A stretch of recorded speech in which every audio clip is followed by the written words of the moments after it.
Hola, buenas noches a todos. Gracias por Buenas acompañarnos noches. en este debate para el segundo parcial de la materia problemática pública. Hoy lamentablemente no pudimos realizar la grabación presencial debido a la distancia, ya que uno de nuestros participantes se encuentra fuera de Bogotá por festividades. Sin embargo, no queremos perder la oportunidad de abordar los temas de este segundo parcial con nuestros ponentes Juan Corredor y Luisa Puerto. Bueno, comencemos con este debate. Juan y Luisa, para cada uno de ustedes tiene máximo 3 minutos, en lo posible ser un poco más corto con las respuestas a las preguntas que yo les haré. Se tomarán temas sobre la corrupción, el clientelismo, la violencia en Colombia y el papel de las FARC junto al paramilitarismo. Perdón. Bueno, entonces, si están eh, eh, conmigo, iniciaremos con las preguntas. ¿Alguno de los dos desea iniciar o puedo escoger? ¿No? Dale, escoge. Entonces, en este caso, Juan, ¿tú cómo concibes la corrupción? Listo. Vale. Para responderte a la pregunta, pues, primeramente, yo creo que definir la corrupción es muy difícil, debido a que no existe una definición universal de lo que es corrupción, ¿sí?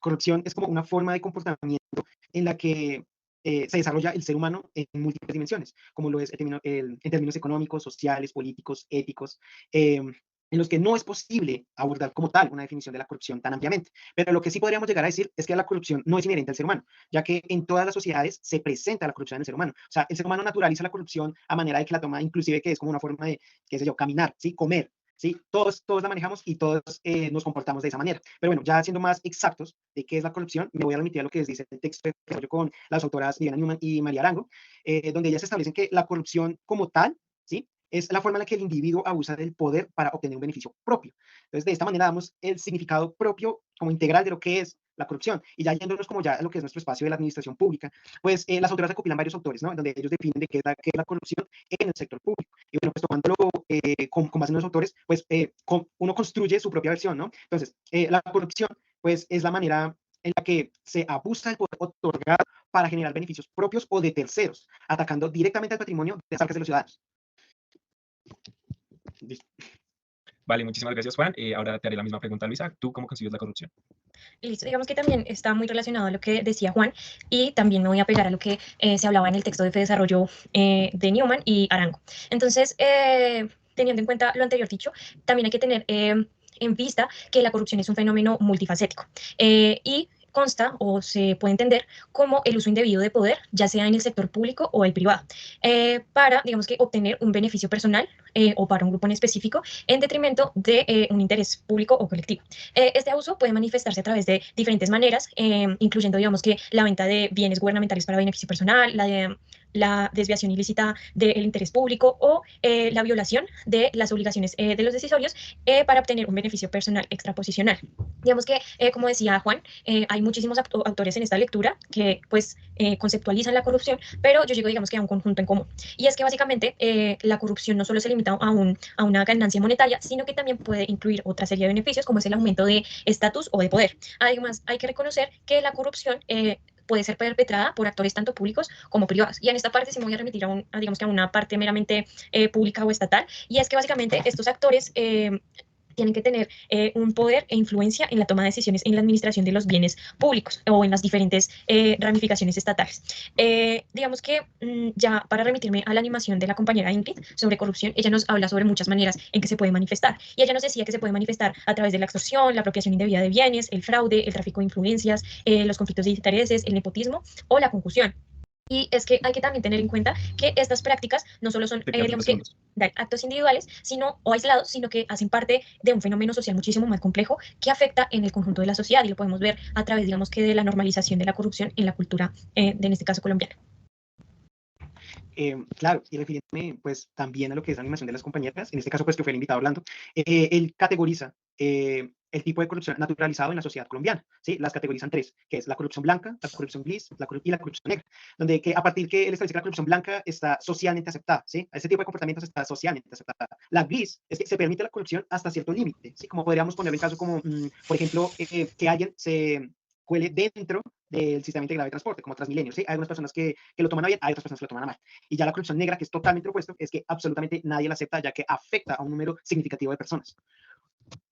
Sí, digamos que a través también de lo que se nos decía en esta animación, es que también hay otros tipos de clasificaciones de la corrupción y ellos hablaban sobre la corrupción esporádica, la sistemática o la corrupción burocrática que se veía en un ámbito pequeño o también la corrupción política que era vista como una corrupción grande. Vale, muchas gracias. Como inicié ahorita con Juan, entonces le haré la siguiente pregunta a Luisa y es, ¿qué es el clientelismo para ti? Listo. Yo, teniendo en cuenta, digamos que el texto de Eduardo Leal, en donde nos hablan sobre el clientelismo, lo veo como un fenómeno contemporáneo que se ha convertido en un principal soporte de, digamos que el funcionamiento del sistema político. ¿Y por qué lo digo? Porque se caracteriza por la relación entre los individuos o grupos que intercambian beneficios y protección a cambio de, digamos que un apoyo o asistencia. Digamos que eso también hay que tenerlo en cuenta en un contexto de asimetría del poder y de recursos, en donde una persona con mayor estatus le da, digamos que, protección y beneficios a una persona con menor estatus, y esta persona con menor estatus es quien le ofrece su apoyo y asistencia. Esa relación se puede dar en diferentes niveles y lo podemos ver en, digamos que, entre, digamos, solo dos individuos o un grupo de personas. Asimismo, hay que diferenciarlo porque hay un clientelismo moderno y un clientelismo antiguo. En el clientelismo antiguo podemos verlo ligado a estas formas de caciquismo o patronazgo, en el cual estaba dado como en una sociedad precapitalista. Asimismo, en el contexto moderno, el clientelismo se relaciona con la participación estatal y la utilización de los recursos públicos para, digamos que, obtener unas ventajas electorales frente a la competencia. Digamos que este clientelismo moderno es a menudo muy asociado con la corrupción y la pérdida, digamos que, de esos valores éticos.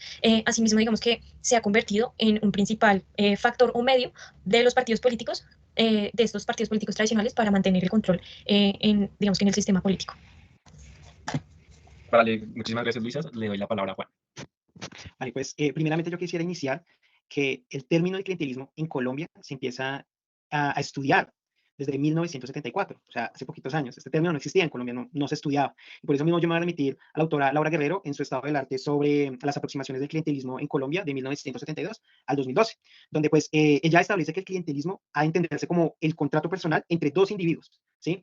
Que este contrato es informal y que no tienen, ahí también pues comparto la idea de Luisa, que estos no siempre tienen el mismo estatus económico, ¿sí? Entonces ahí marca la existencia de una jerarquía, ¿sí? De una jerarquía piramidal, donde se establece una relación de jefe-cliente, ¿sí? Donde pues su objetivo es ayudarse recíprocamente, ¿sí? Allí también se establecen diversos enfoques para abordar aún más lo que es el clientelismo. Y también lo habla desde un enfoque marxista, ¿sí? Donde establece que en este enfoque marxista, el clientelismo es la relación donde se da y se entrega poder entre las élites, en donde es una forma de dominación sobre el sector público debido a que se entrega y se da poder enteramente en el sector público. ¿Listo?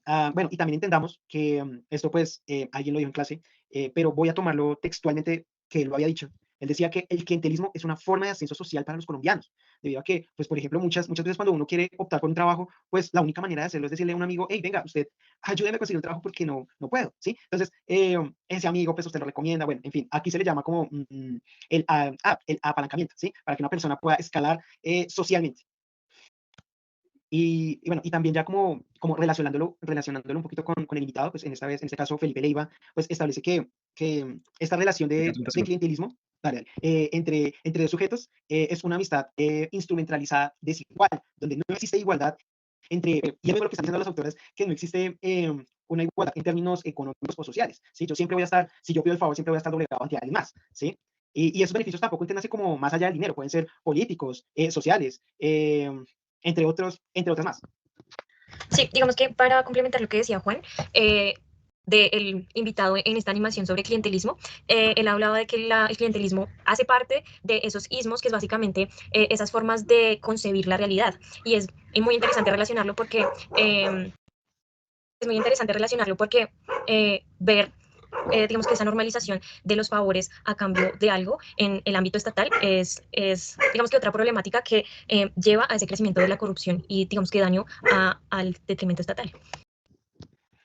Claro, claro, exacto. O sea, lo que tú dices también creo que iría muy en consonancia con lo que dijo el otro invitado. Creo que me acuerdo que se llamaba Mauricio Rubio, pero miren que se llamaba así. Donde él decía que el clientelismo no era ni bueno ni malo, ya que era la antítesis de la democracia. A partir de que es que clientelismo se puede entender un contrato social entre individuos, ¿sí? Entonces, él establece que, por ejemplo, en las elecciones existe un contrato social con los electores, ¿sí? Entonces, el, el, el que propone, ¿sí? A enlistarse en un cargo político, le atribuye a sus votantes ciertos beneficios. Le va a decir, bueno, yo lo voy a representar a usted de esta manera, si usted vota por mí, pues yo le entrego esto, yo hago que no es ni bueno ni malo, ya que también se usa en lo que son las elecciones y lo que es la democracia. Y pues yo creo que aquí también como que ya yéndome un poquito más hacia otro lado, ¿sí? Hacia otro invitado, pero que fue otro tema, pero que también podría ir enlazado con esto, fue el señor Francisco, o sea, que él no está de acuerdo con lo que dice Mauricio, lo que respecta a que el clientelismo hace parte de la democracia, ya que establece que el clientelismo se alimenta de múltiples factores relacionados a campañas políticas, dentro de los partidos políticos, dentro de elecciones. Entonces, realmente, eso para ciertas personas puede que sí, para ciertas personas puede que no, pero yo creo, a mi forma de pensar, yo creo que este clientelismo que nos dice el invitado, Mauricio, no existe, que pues no es como tal un pacto vinculante, ¿sí? ¿Sí me hago entender? Entonces, pues para mí yo no estaría de acuerdo con lo que ya el segundo invitado. Vale, muchísimas gracias, Juan. Gracias, Luisa. Retomaremos el tema de corrupción y ahí la siguiente pregunta será para Juan. Para ti, ¿cuáles son los instrumentos que han implementado en Colombia para la lucha contra la corrupción y han sido efectivos? Eh, Colombia ha implementado múltiples instrumentos, ¿sí? Para evitar que se presente la corrupción, como el Estatuto Anticorrupción, ¿sí? ¿Que sean efectivos? No mucho. Pero aquí hay una colación, algo muy importante que dijo y lo anoto, ¿sí? Me perdonará que lo habrá dicho, no recuerdo quién es, pero en sus palabras él dijo lo siguiente: si la gente no cree que sea posible combatir la corrupción, nada. ¿Sí? Y a partir de eso yo establezco que Colombia, a partir del COMPES Social número 167, ha marcado una política pública integral anticorrupción para la mejora de las capacidades institucionales en lo que es la rendición de cuentas y la transparencia. ¿Sí? Entonces, este instrumento es vital, ya que establece un marco, primero, de acceso y calidad a la información pública, donde se debe incrementar, bueno, ahí establece este COMPES que se debe incrementar la incidencia de la participación ciudadana en el ámbito pues, del control mismo de la ciudadanía, ¿sí? Entonces, la ciudadanía debe hacer controles a las entidades que deben de hacer cada cierto tiempo. Entonces, la participación ciudadana es fundamental para que existan y se cumplan los instrumentos pues, de no corrupción pues, dentro de Colombia, ¿no? Aquí también otro punto importante que habla de política integral anticorrupción es hablar de luchar contra la impunidad de actividades corruptas, ¿sí? Por ejemplo, yo estuve investigando el caso del carrusel de la contratación en Bogotá, ¿sí? Y al grupo de los Nule, en una primera instancia, se imputaron 15 años de cárcel, ¿sí? Pero claro, estos declararse culpables les dieron 7.5 años de cárcel, que prácticamente casi su mayoría los cumplieron por cárcel. Entonces, realmente, esta política integral quiere que estos casos no sucedan de esta manera, ¿sí? Dale, perfecto. Y pues yo creía que me quedo ahí. Le doy la palabra a mi compañero. Listo. Listo. Digamos que, atendiendo a la pregunta que tú hacías, Nicolás, en la animación de casos de corrupción se tocaron unos instrumentos en temas normativos que se habían implementado para, digamos que, hacerle frente y luchar contra la corrupción. Y asimismo, digamos que promover esa transparencia en la actuación del Estado. Voy a nombrarlos rápidamente. Una de ellas es el Código Penal, en donde veíamos que digamos que a través de el enunciamiento de los delitos contra la administración y sus, digamos que, penalizaciones, se establecía en una primera medida digamos que esa lucha o esa medida para contrarrestarla. Ya como lo había nombrado Juan, existe el Estatuto Anticorrupción, que es la ley 1474 del año 2012, en donde a partir, digamos que, de estas sanciones también o delitos contra la administración pública o hechos relacionados a la corrupción, se llegaba a poner estas penas punitivas contra estos delitos. Y asimismo, un elemento importante que se destacó en esta animación fue la creación de la Comisión Nacional para la Moralización, que es esa instancia que se creó a nivel investigativo y sancionatorio para que, digamos que, las instituciones pudieran ser vigiladas. Y también podemos ver la ley de transparencia, la cual es la ley 1712 del año 2014, en donde se nos establecía ese derecho al acceso a la información pública y se establece, como lo decía bien el invitado Juan Pablo, que era digamos que una herramienta muy poderosa para hacerle control a las instituciones en cuanto a qué hacen con los recursos y cómo las utilizan. Y por último, también se traía a colación la ley 2195 del año 2022, en donde se establecía que una serie de medidas para que las instituciones pudieran, digamos que, tener un sistema de información que pudieran articularse para prevenir los actos de corrupción.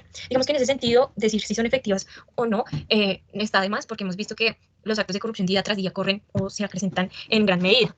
Algo interesante que también decía el invitado Juan Pablo es que la corrupción va 2 pasos adelante de lo que hace el aparato estatal para, digamos que, frenarla. Y en ese sentido, es como no perder la esperanza frente a esa lucha contra la corrupción, sino seguir implementando estrategias. Y para traer a colación, digamos que esas diferentes estrategias que deberían tenerse en cuenta para hacerle frente a la corrupción, traigo a colación el texto de...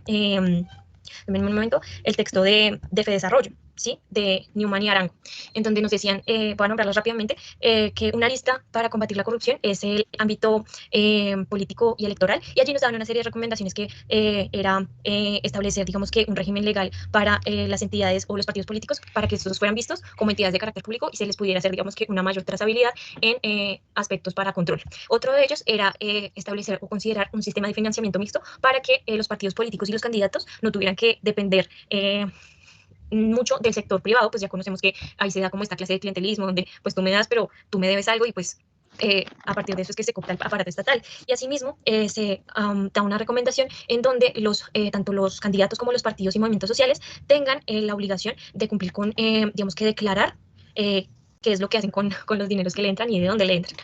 Asimismo también se daba como una recomendación de reformar el Consejo Nacional Electoral y pues ahí dejo para no alargar la respuesta.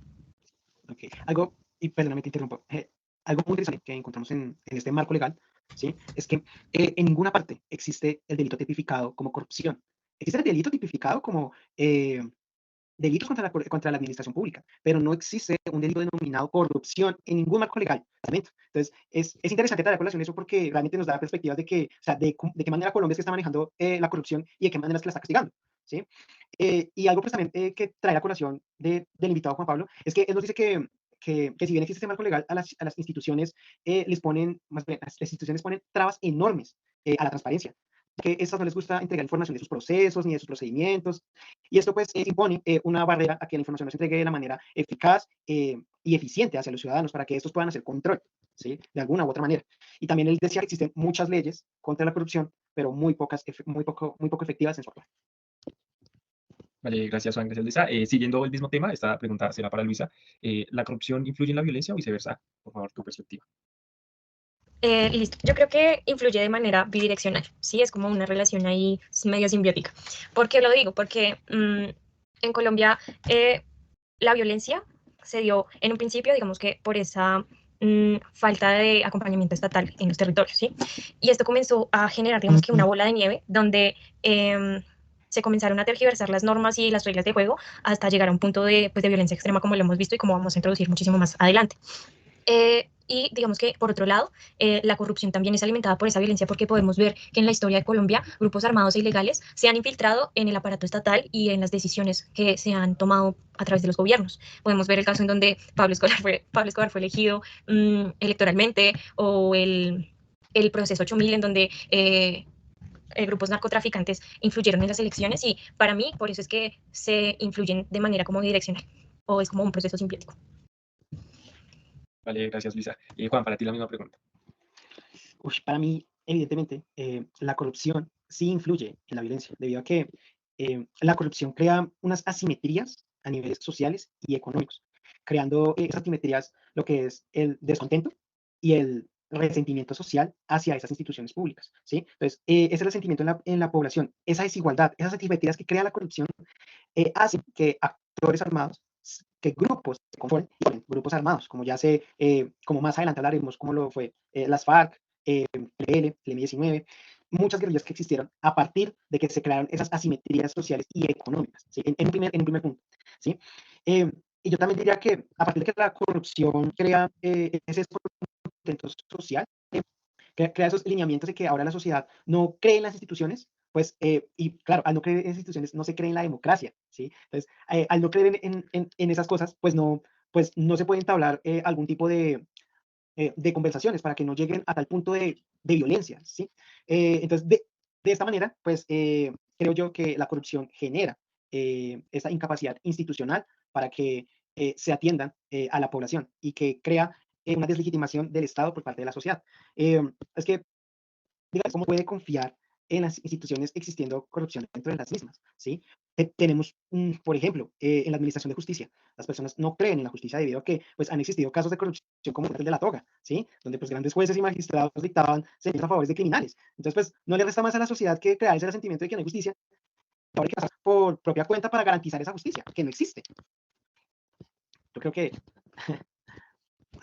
Vale, gracias Juan. Ya que estamos hablando de la violencia, para ti Juan, ¿cuál crees que fue el origen de la violencia en Colombia y cuáles son desde tu perspectiva las causas que han perpetuado el conflicto armado en nuestro país? ¿Y por qué ha persistido todavía? Ok.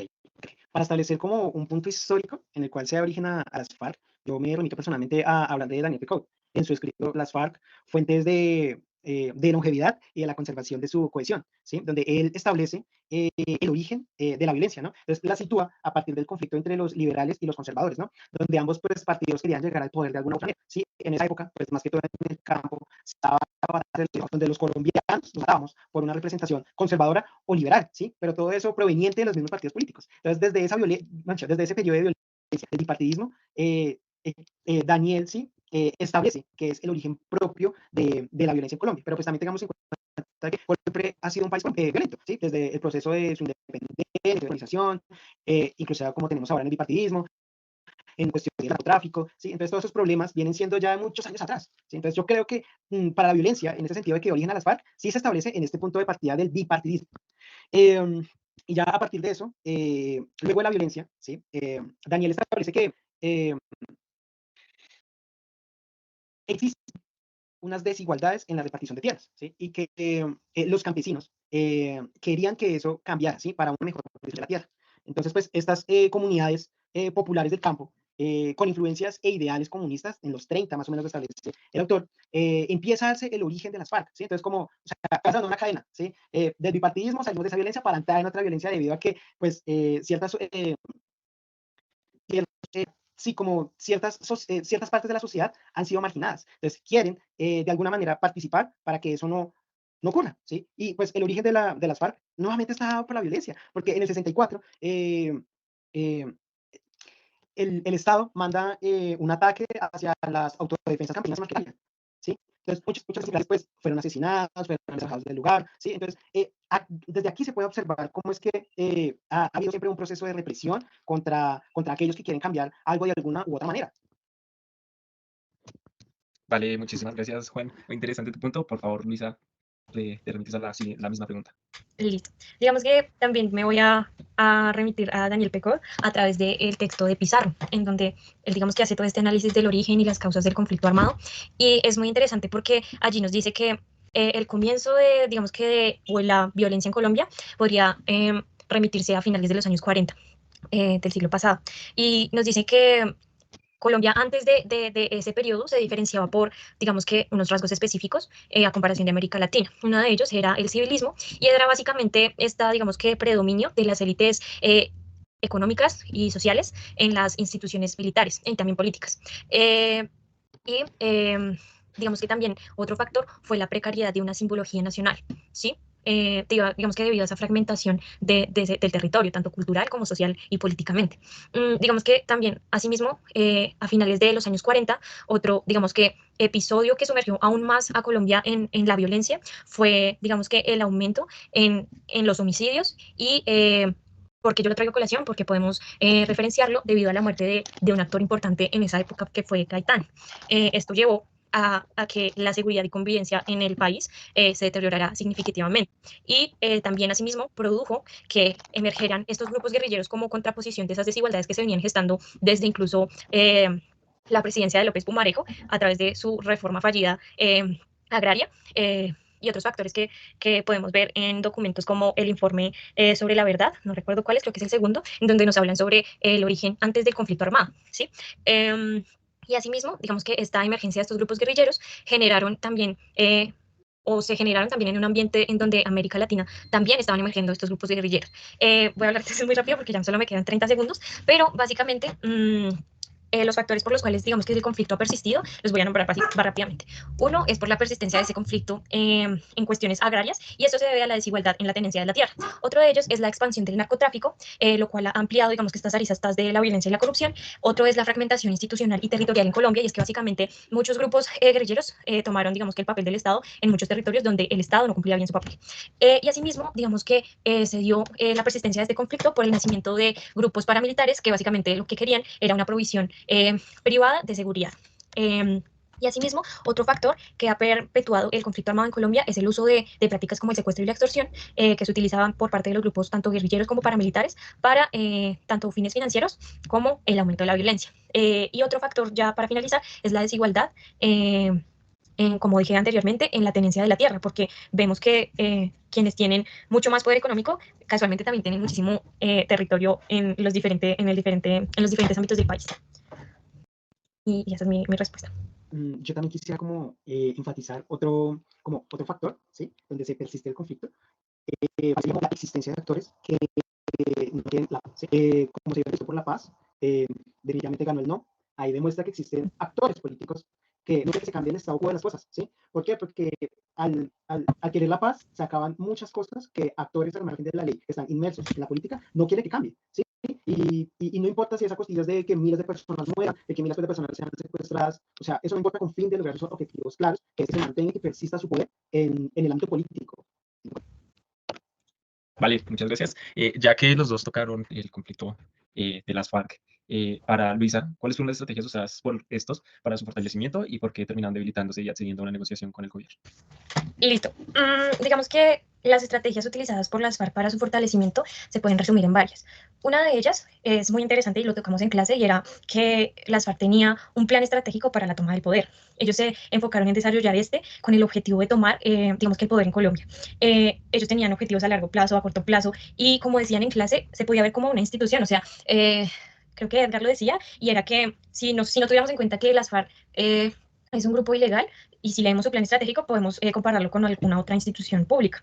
Y en ese sentido, digamos que ese plan también tuvo en cuenta algo muy interesante y fue, digamos que declarar un gobierno provisional para buscar un reconocimiento por parte, digamos que de la población o también de estos grupos de corte socialista. ¿Sí?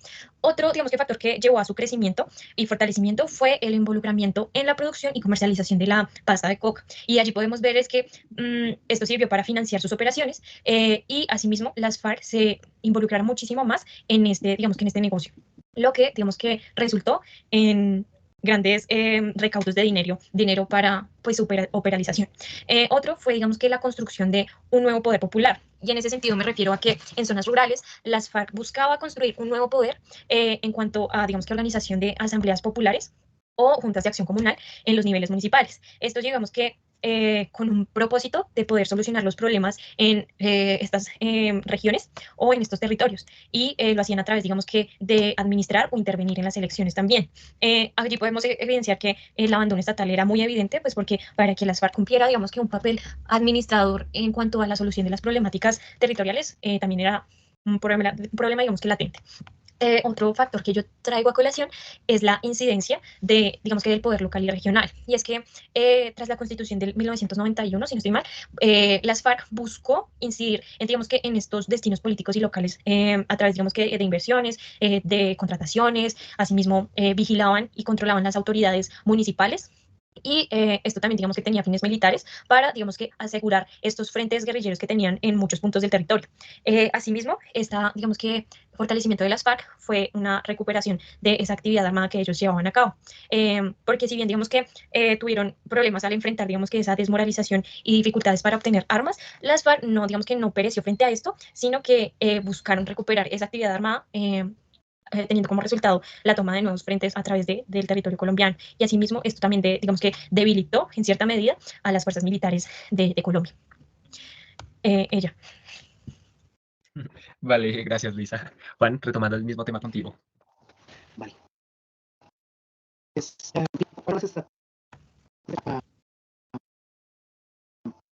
Permitiría nuevamente a Daniel Picot, ¿sí? En donde la estrategia utilizada por las FARC para poder fue el uso de la violencia para legitimar el acceso a la política y establecerse en el poder de alguna u otra manera a partir de la violencia, ¿sí? Y como lo decía Luisa, el compañero Edgar entendía, bueno, o se entiende también con Daniel Picot, que las FARC eran como una organización, ¿sí? Donde tenían su economía, donde tenían su personal, donde se manejaban de cierta manera, ¿sí? Y a partir de eso, estos mantenían una cohesión para no poder, de alguna u otra manera, desmoronarse, ¿sí? Y dos estrategias utilizadas por las FARC para mantener esa cohesión fue, pues, primero mantenerse arraigados a la idea de, o más bien, compartir la idea del resentimiento social, ¿sí? Donde se mantenía ese pensamiento colectivo del grupo en el que se mantenía esas vivencias y esa violencia sufrida durante el bipartidismo y durante que ellos se establecían como grupo al margen de la ley, ¿sí? Y la segunda estrategia que estos actores armados utilizaron fue concentrarse especialmente en lo que fue la acción militar, ¿sí? Y no en la acción política. Es decir, no se detuvieron a pensar de qué manera es que esto está afectando, o sea, de qué manera es que nosotros con el uso de la violencia estamos logrando cosas, ¿sí? El político de pensarlo, de decir, oiga, estamos haciendo las cosas, inclusive, o sea, en un principio la sociedad apoyaba de cierta manera a las FARC, ¿sí? Pero luego después de pasado el tiempo, pues ya no se pensaba así, ya se pensaba que las FARC se corrompieron de alguna manera y que ya no tuvieron esa principal idea que era ejercer el control político, pero no a través de la violencia, sino a través de otros mecanismos que ellos establecieron en su época. Yo creo que ya en la otra parte, porque se fueron ponemos también en clase, que era que las grandes cabecillas de las FARC ya prácticamente estaban por jubilarse. O sea, definitivamente muchos ya estaban en la guerrilla 30, 40 años, ¿sí? Entonces ellos ya estaban cansados de la guerra, o sea, veían que todo, o sea, el esfuerzo, los mecanismos que usaban realmente no les estaban dando frutos, se sentían cada vez más acorralados. Creo que ese fue como el punto de quiebre en que ahora las FARC y ya no seguir pues con el entramado de acceso. Digamos que para complementar lo que decía Juan en cuanto al debilitamiento, podemos ver que también esto, digamos que se vio influenciado por la intervención de Estados Unidos a través, digamos que, del Plan Colombia. Y es que a través, digamos que esta financiación para combatir el narcotráfico, si no estoy mal, lo que hizo el Estado fue invertir esa plata en términos de seguridad, a través, digamos que, y eso se vio reflejado en mayor entrenamiento a estos militares, un mayor, digamos que, financiamiento para apoyar logísticamente estas, digamos que, ¿cómo se dice esto? Operaciones a través de la obtención de mayor y mejor armamento militar. Algo que también mencionaba el profesor en las clases era que digamos que una influencia en ese debilitamiento y fue por las operaciones aéreas que tuvo el ejército colombiano. Por otra parte, otro factor que influyó en ese debilitamiento fue el aumento de los grupos paramilitares en Colombia. Y digamos que al tener que pelear contra dos bandos, pues hubo una mayor baja en los frentes guerrilleros de las FARC. También digamos que hubo una pérdida en cuanto al apoyo político y social, ya que a través, digamos que de esas acciones digamos que discutibles, como lo fueron los secuestros o los atentados contra la población civil, lo que esto produjo fue una erosión en el apoyo político que ellos habían construido a través, digamos que, de esa intervención social que habían hecho en los territorios. Y también un factor que dijo Juan, bueno, ya lo dijo, fue esa pérdida de esos altos mandos en las cabecillas de las FARC. Vale, gracias. Retomando con Juan y hablando de grupos armados, ¿qué entiendes por paramilitarismo y qué papel jugó en el conflicto? Vale. Pues nuevamente, para el concepto de qué se entiende por paramilitarismo, me inspiro a través del texto de Balance y Paramilitarismo del Centro de Memoria Histórico, ¿verdad? Donde pues establece que es una organización al margen de la ley, ¿sí? Eh, unidos pues por el sentido del uso de la violencia para poder contrarrestar la violencia ejercida por las FARC, ¿sí? Eh, ese paramilitarismo fue el narcotráfico, ya que pues de allí se deriva su financiación principalmente, ¿sí? Ya que su primera aparición bueno, sí, como los primeros indicios de estos grupos paramilitares fueron en los 70s, donde pues al principio se concebían, como todo, en una organización de seguridad privada, para que los grandes terratenientes de los grandes latifundios en Colombia, pues de alguna manera se pudieran proteger de estos actores armados para que no vinieran y les quitaran las tierras. Entonces, desde ese momento se forma como tal el paramilitarismo en actores privados para ejercer violencia con más violencia. Y pues eso fue realmente crearse como tal fue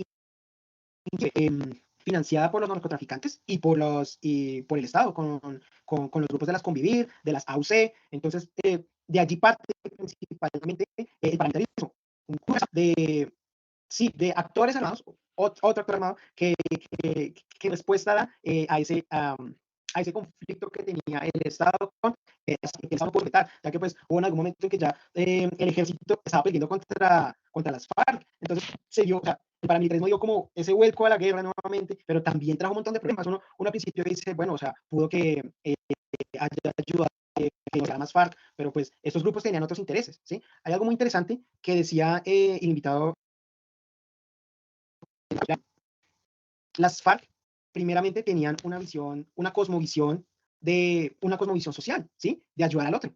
Pero el paramilitarismo no tuvo esa cosmovisión de ayudar a la sociedad ni nada de eso. Fue un actor para delinquir, no fue para traer algo bueno, como si lo fue en principio con las FARC en algún momento. Vale, gracias, Juan. Luisa, ¿nos puedes compartir tus perspectivas sobre el paramilitarismo y su papel?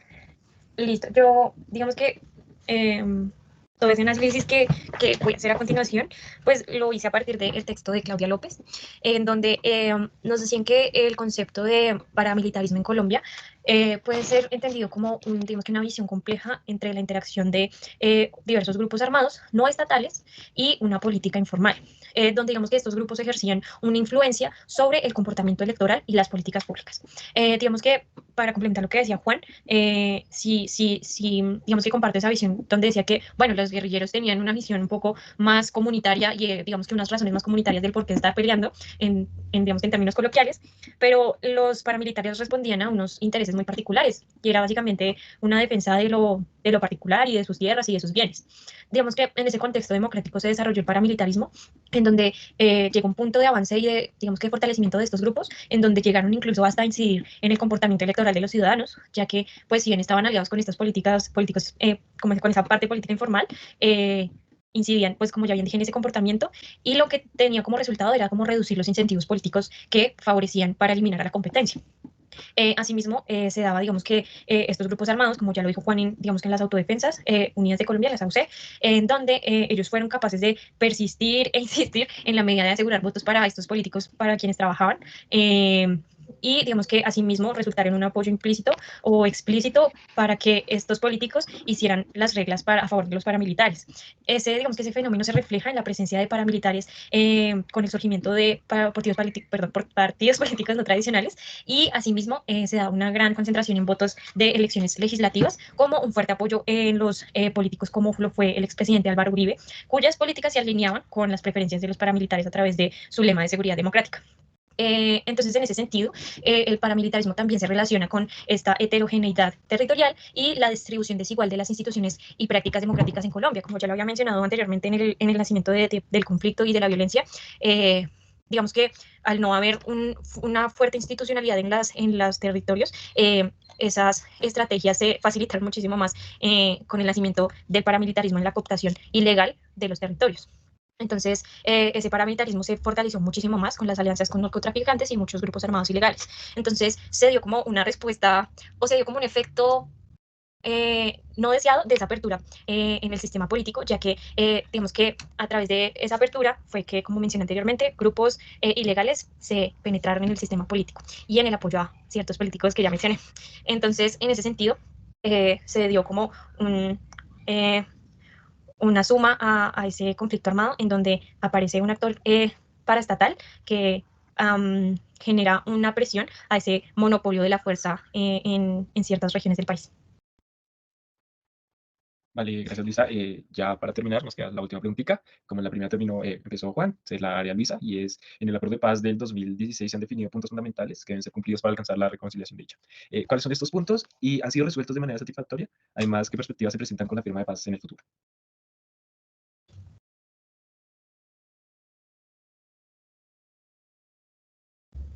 Tienes el micrófono apagado.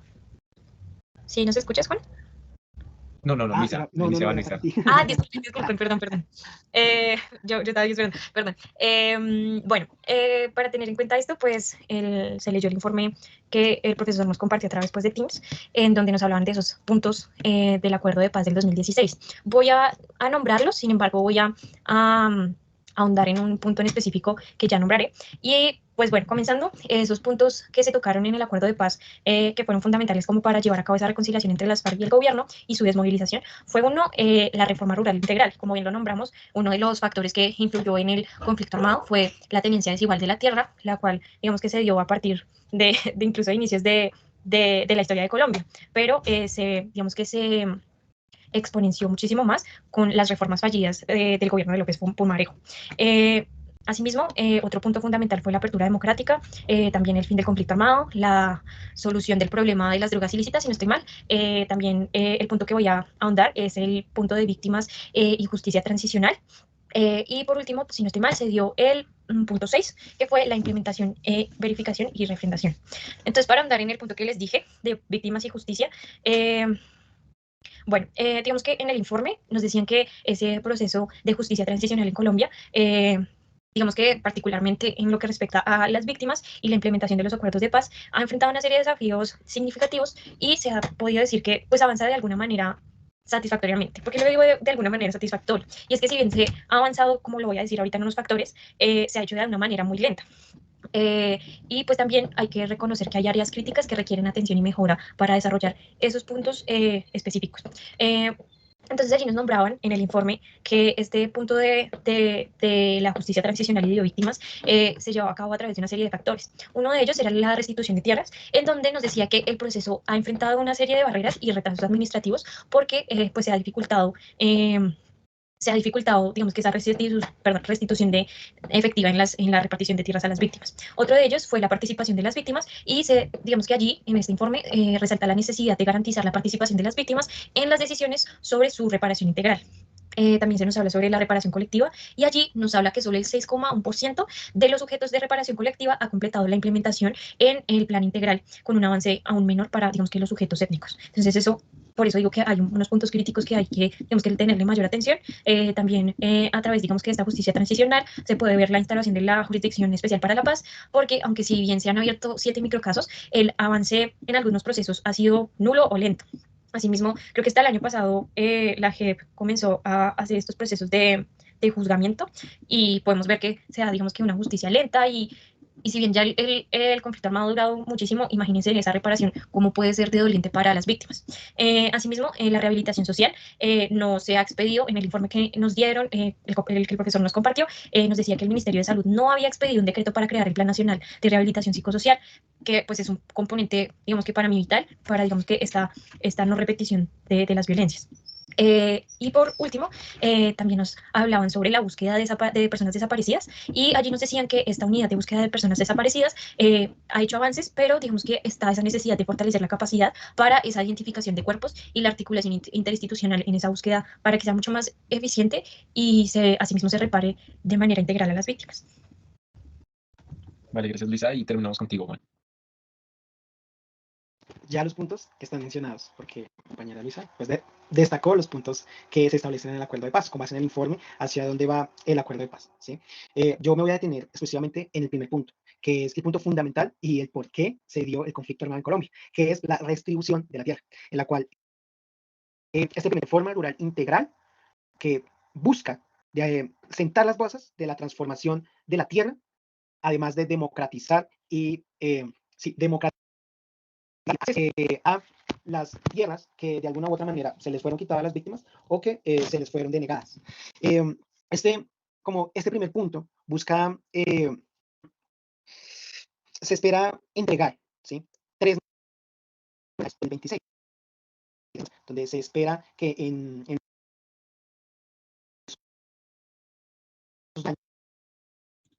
Qué pena, Juan. Se te cortó un poquito cuando dijiste que es lo que se esperaba. Vale, perfecto. Entonces, nuevamente, vuelvo a mencionar que en 12 años, según el primer acuerdo de la reforma rural integral, se busca que en 12 años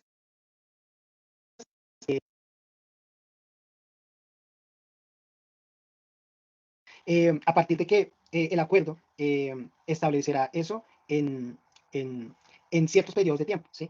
Y pues si bien se establecen esos puntos primordiales, o sea, esos 3 millones y esos 7 millones de hectáreas, pues que se hayan cumplido, no realmente, difícilmente. No se te está escuchando, Juan. No, si estás hablando no te estamos escuchando. Aló, aló, ¿me escuchas ahí? Sí, ahí sí. Sí, perfecto. Entonces, es que no sé Vale, qué me quedé. gracias. Estabas hablando sobre que no se pudo repartir todas las tierras. Lo que había Exacto, listo. Si bien, correcto. Si bien no se, o sea, no se ha podido o no se ha resuelto de manera satisfactoria la entrega de estas tierras, debido a que se supone que se deben entregar 3 millones de hectáreas, pero pues realmente hasta el momento se conoce que solamente se han entregado 19.600 hectáreas. ¿Sí? Esto no representa ni siquiera el 0,1% de lo que se espera en 12 años, o sea, ya estamos al 2023, ya faltan 4 años, ya no falta mucho para que esto se cumpla, entonces, realmente, ¿qué está pasando? ¿Sí? Entonces, aquí se puede ver la intencionalidad de los gobiernos. Recordemos que el acuerdo de paz fue firmado, ¿sí? Y ya después pasó el gobierno Duque. Entonces, el gobierno Duque realmente no se ha interesado por cumplir estos acuerdos de paz. No se ha interesado en redistribuir la tierra, no se ha encargado de legalizarla, ¿sí? Por ejemplo, tenemos el caso de que se deben formalizar 7 millones de hectáreas. En este momento se han aportado 3,1 millones de hectáreas, que si bien representan el 60%, no, perdón, el 50%, esto realmente no está reflejando mucho avance, porque realmente se espera que para este año se hayan entregado 4.5 millones de hectáreas y no se ha hecho, ¿sí? Entonces, ¿qué está pasando? Existe un déficit de legalizar estas tierras de 1 año y medio, ¿sí? O sea, se espera que estas tierras se entreguen, se formalice totalmente en el 2026, pero si estamos en un déficit que 2028, 2029 incluso, ¿sí? O sea, no se está cumpliendo a rajatabla lo que se establece en el acuerdo de paz, ¿sí? Y si bien también uno de los puntos claves que para legalizar la tierra, ¿sí? Y para tener informes de ellas, es que se establece con el acuerdo de paz el catastro multipropósito, donde se quiere tener información de la tierra veraz, verificable, para que se le cobren los debidos impuestos, porque pues hay precios gigantes, enormes, y que pagan impuestos, pero una miseria, ¿sí? Y inclusive hay tierras improductivas que podrían coger los otras personas y poder manejarlo, o sea, poder trabajar la tierra. Y este catastro multipropósito que se estableció, ¿sí? Como un sistema de información, no más a nivel territorial de los 1000 y pico municipios que hay en Colombia, no más no más actualizado el 16%. Eso no representa casi nada. Ya nos muchas incógnitas y muchos para el futuro, ¿no? Nos deja como muchas dudas de lo que va a pasar con el acuerdo de paz, ¿sí? Si bien puede que en este gobierno se haya avanzado un poquito más, ¿sí? Pues realmente lo que nos menciona el informe es que han cogido datos de periodos de gobierno anteriores y los han hecho pasar como si ellos los hayan ejecutado, pero pues no ha sido así. Entonces realmente creo yo que estos 12 años que se privatizar las tierras realmente no se va a dar y creo que va a ser muchísimos años más, debido a que no ha existido una voluntad política para hacerlo. Y si no existe, realmente hay varias dudas en que la firma de paz sea algo próspero para el futuro. Vale, muchísimas gracias a los dos. Con esto ya concluimos nuestro debate para el parcial de política pública. Agradezco a nuestros ponentes Juan Corredor y Luisa Puerto por compartir sus perspectivas y conocimientos con nosotros. Espero que estén bien y les vaya bien. Vale, muchísimas gracias a ti,